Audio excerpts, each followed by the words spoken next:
Perkenalkan, nama saya Agatha Siska Adristi dari SMA AN2 Trenggalek akan menyampaikan argumentasi dari mosi yang kedua, yaitu bahwa pejabat pemerintah dilarang menggunakan pengaruh media sosial influencer dalam mensosialisasikan kebijakannya. Dewan juri yang terhormat, tim pemerintah mengatakan sosok influencer tidak dapat dijadikan acuan yang terbaik untuk memberikan pengarahan secara menyeluruh kepada masyarakat. Namun, kami sebagai tim oposisi tidak setuju karena masyarakat Indonesia, terutama generasi milenial, masih bingung di mana mereka bisa mendapatkan informasi-informasi terbaik. Contohnya saja tentang informasi COVID-19 yang terbaru, kemudian tentang vaksinasi, kemudian tentang berita negara-negara yang update, dan lain sebagainya. Di sini, para generasi milenial lebih tertarik, lebih menyukai dengan apa yang mereka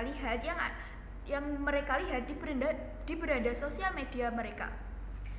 Jadi di sini mereka membutuhkan role model terbaik untuk bisa mendapatkan informasi-informasi yang terbaik, informasi-informasi yang terupdate. Karena sekarang banyak dari generasi milenial yang aktif bersosial media. Jadi memanfaatkan sosok influencer di sini adalah cara-cara yang tepat. Contohnya saja bisa memanfaatkan Rahel V-nya, kemudian Raffi Ahmad atau sosok Anya Geraldine dan sosok influencer yang lainnya. Yang dimana mereka semua itu memiliki pengikut atau followers yang banyak. Jadi dapat dipastikan akan lebih mudah berpengaruh untuk generasi-generasi milenial dan untuk masyarakat-masyarakat di seluruh Indonesia. Selanjutnya, Dewan Juri yang terhormat, jika kita melihat status quo yang ada, banyak masyarakat yang sudah tidak percaya lagi dengan omongan atau arahan yang pemerintah katakan. Mengapa ini bisa terjadi? Mengapa status quo ini bisa terjadi?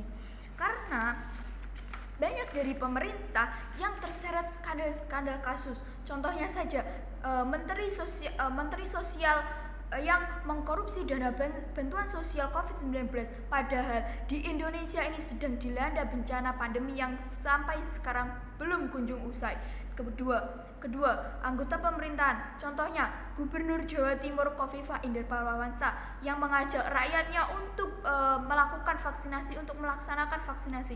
Namun nyatanya beliau atau Ibu Khofifah itu malah mengadakan sebuah pesta yang diadakan di gedung DPRD.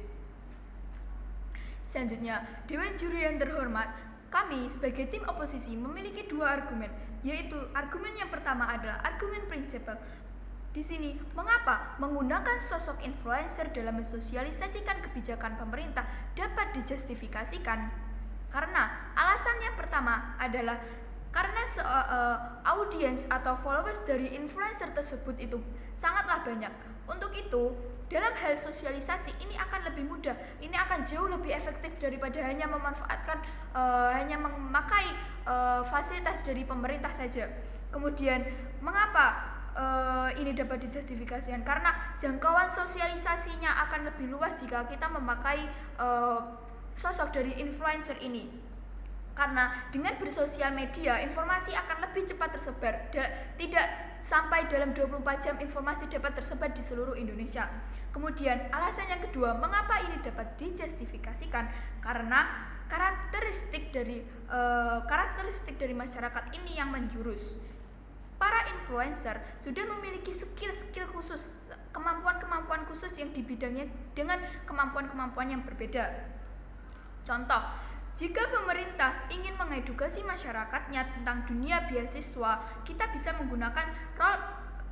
menggunakan Jerome Pauline sebagai role modelnya. Karena mengapa? Jerome Pauline ini mendapatkan beasiswa penuh yang ada di Jepang.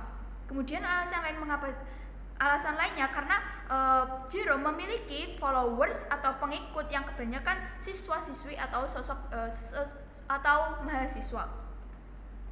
Kemudian alasan yang ketiga mengapa ini dapat dijustifikasikan adalah meskipun memakai sosok influencer, pemerintah di sini tetap bisa mengfollow up atau memantau influencer tersebut. Karena tidak mungkin pemerintah akan lepas tangan begitu saja. Dan akan diadakan seperti koordinasi lewat pesan WhatsApp atau yang lainnya. Kemudian selanjutnya, Dewan Juri yang terhormat, argumen yang kedua dari kami adalah argumen praktikal.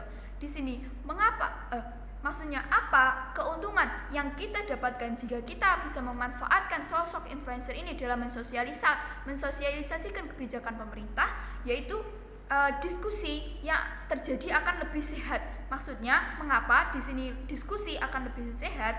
Karena jika hanya dilakukan oleh pemerintah saja, maka akan ada pada satu arah saja. Maksudnya misal di satu daerah saja pemerintah akan terjun di satu daerah saja, tidak menyeluruh ke seluruh daerah yang lain.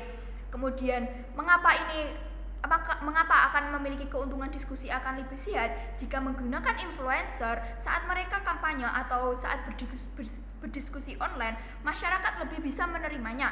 Contohnya saja sosok Firsa Bersari yang hampir setiap hari menanggapi pendapat dari warganet di Instagramnya. Kemudian contoh yang lain adalah Ernest Prakasa yang aktif berbagikan thread di Twitter yang mengundang komentar-komentar dari banyak netizen, dari banyak orang untuk terjun di situ untuk berkomentar, untuk menyuarakan semua pendapatnya.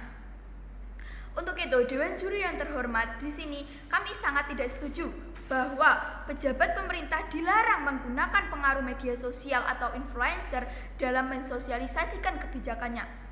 Untuk itu, terima kasih.